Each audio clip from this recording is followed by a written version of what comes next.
What's up, guys? So I have an update video for you today.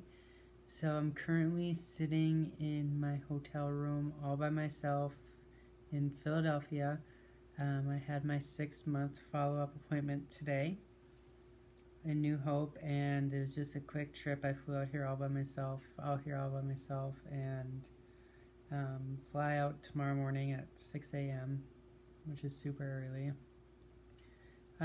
So coming into my appointment, I was like very excited, obviously, because usually what the 6-month appointment is your last appointment, you're gonna get all checked up, you're gonna go down to dilation 1 time a day, and usually you're pretty much done. So I didn't get that news today.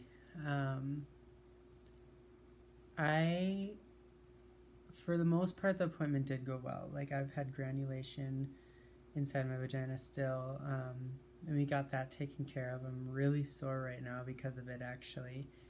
And I'm excited because now I won't have to deal with that anymore. It's gonna be like, inside's gonna be like an actual vagina. Crystal, I saw her today. She said I can go down to dilation 1 time a day, which means everything on the inside is great.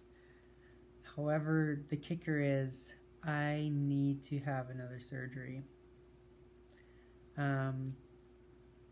When Crystal was telling me this, I wasn't upset about it or anything, but as I drove from New Hope to Pennsylvania, it started to set in, like, I have to make another trip, and then I talked to her. So basically what happened was, when Dr. McGinn went in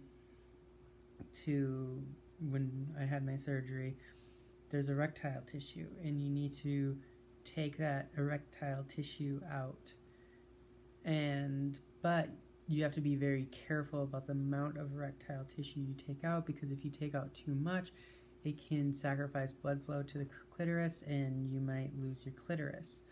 So she usually, I guess, plays it safe, and it doesn't really happen often, but it is a complication that can happen.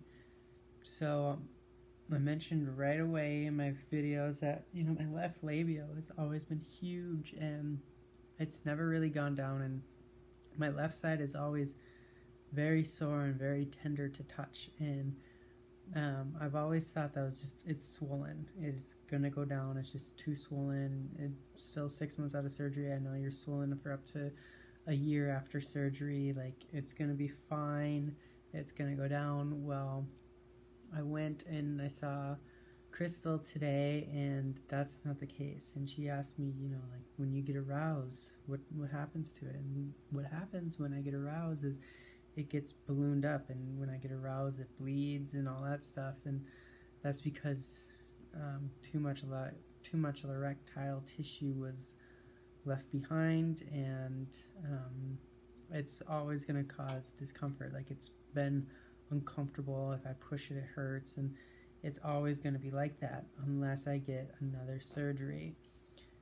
Unfortunately, Dr. McGinn wasn't in the office today, and it's almost Christmas, and they're out for a long time after this, so she's not going to be able to meet and talk with Dr. McGinn about this until January.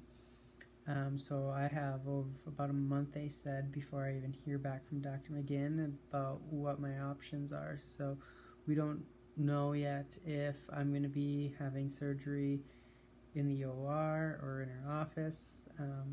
The reason, I hope it's, I don't know, I want it, the reason why they put it in the ER is because it's more controlled, and if something happens, they have the equipment to stop the bleeding and everything like that, especially since it's erectile tissue. And she said they can do it in her office, but that can get dangerous, especially if something happens to Nick and then they can't stop the bleeding. So I don't really know what I want. And then I asked, is there a possibility that there's more complications after this, where I lose my clitoris, lose blood flow, stuff like that? And she said, yeah, there is. So there's a lot of unknowns right now, and I'm scared because I know 100% she said I'm gonna have to come back and get another surgery, and so that's a tough blow.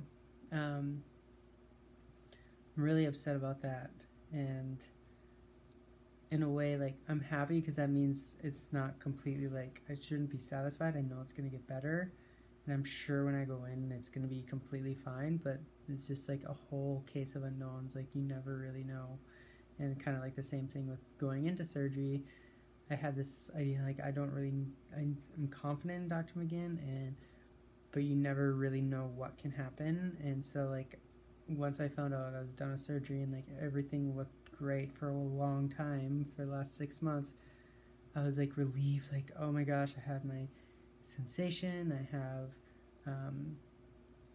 have feeling, you know, I have aesthetically, it looks okay. I mean, obviously, because I have erectile tissue, it looks a little wonky, but I mean, I was very like, oh, it's done, I did it, nothing. But now I have to, like, revamp, and I have to go, and I have, like, anxiety now around this, and, like, is it gonna be okay? Am I gonna come out of this surgery fine again? So it's just like round 2.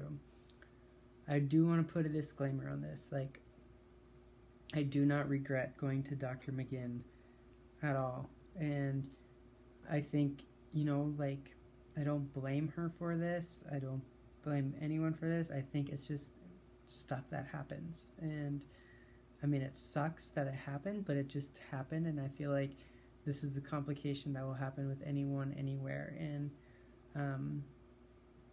it just sucks that it happened, but I'm going to have to get through it. And I think once I get through it, and once I calm my nerves and figure out what I actually have to do, I think it's going to be a lot better, and I'm going to be a lot happier. And but it just kind of hit me right now, and it sucks because no one came on this trip with me, and I have no one really to sit there and vent to and talk to. So you guys are going to be my therapist for the day, and being able to talk to my camera and talk to you guys and get your support on everything. So, but yeah, I will probably make another update video once I hear back from Dr. McGinn, and I'll give you guys more of an inside scoop of what my future entails. So, see you guys.